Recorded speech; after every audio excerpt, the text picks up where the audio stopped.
feel like making a video about this. I felt like this subject is kind of important, to particularly those like me who are AuDHD and also have CPTSD and are healing the dysregulation of your nervous system and how sensitive your nervous system is, particularly to like overstimulation and or triggers in general. My mom said something the other day. She was like, I understand that when you're having a meltdown or a flashback or like a really heavy trigger moment, she said to me, she's like, I know that you're not lashing out at me. I know that you're just scared and hurt.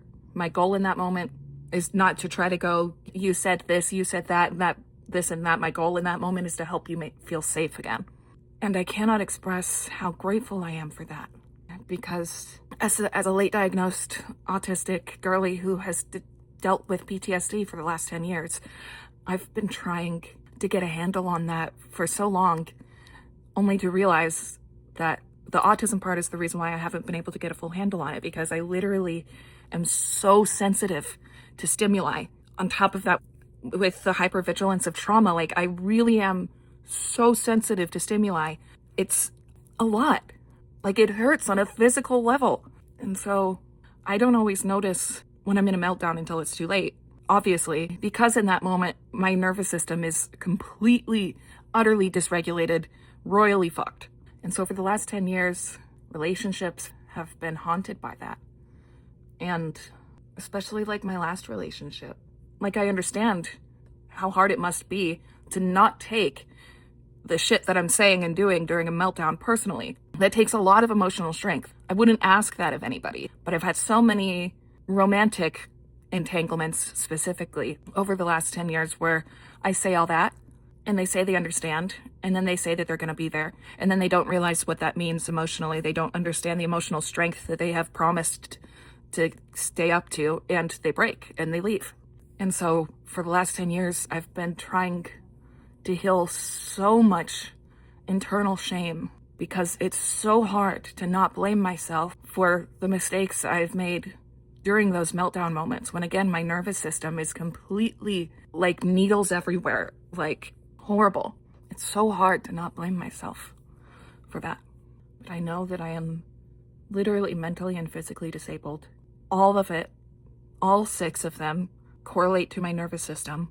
I am only one human being, and I have not had really any support system up until this last few months where I've moved back up here with my mom and brothers. So I know there's collective accountability at play with all of it.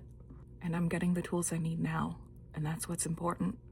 I'm getting the tools that I need now to improve, and I have the support I need to grow, and I have the grace I need to grow here. And that's just so important. It's so important to cultivate the right environment so that you can grow.